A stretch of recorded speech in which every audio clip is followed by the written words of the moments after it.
Well, here's my back bed after I dumped, I don't know, 4 cubic meters of wood chip on it. I don't even know how much that is. 5. Anyway, I'm approaching it from the west, which is shaded by these huge deciduous trees. You can see the grapefruit tree here, doing really nicely. I created a little bit of a basin for it, and the apple tree in the middle, and actually a lemon tree right at that end. Poor little thing's not doing so well. I'll go and visit it in a sec, but that basin kind of goes right along the whole. Well, it's actually like a big long bed, big long row, kind of like this one and that one, and all the other garden rows that exist. But well, and there's another one. There's the other one, really, along the back, right by the fence.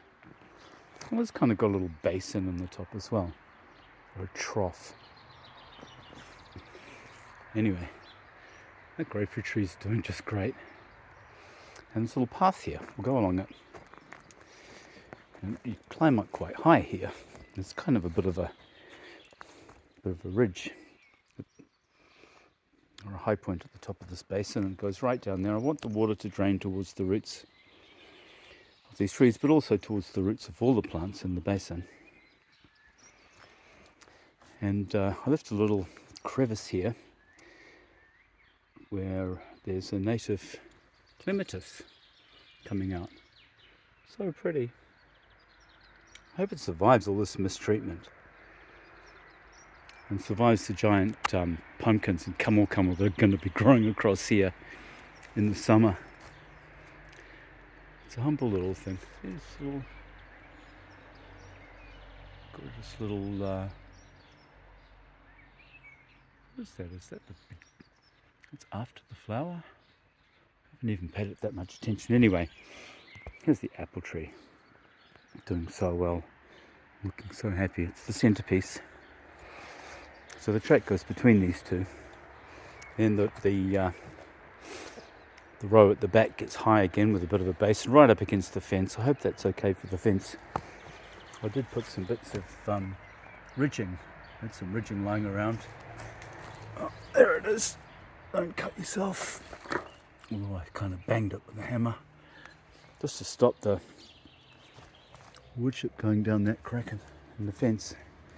We'll see if it does. And anyway, here's the other high point in the basin. And that little lemon, poor thing, it's struggling. I think I'll let it get wet feet. Anyway, the track comes down here where everything gives way to this poro under the kowhai trees. I'm considering this poro to be a cover crop. I'm going to chop and drop it quite soon. It seems a terrible shame because I love poro, don't you? Look at these pretty little flowers that it has.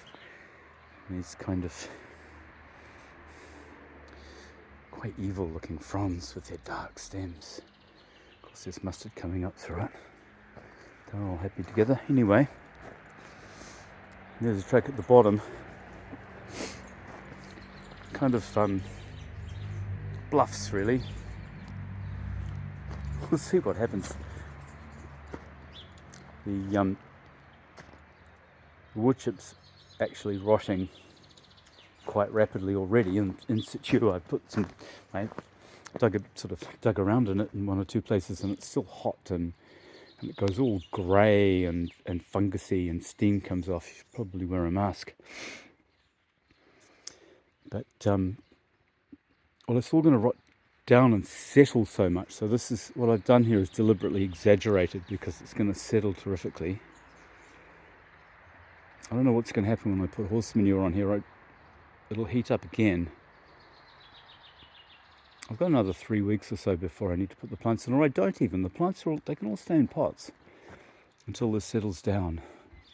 You know, they say show weekend. It's only 24th of October, and that's mid-November. So I've got almost another month, but there's no hurry if my plants are in great big pots. Anyway, until the next update.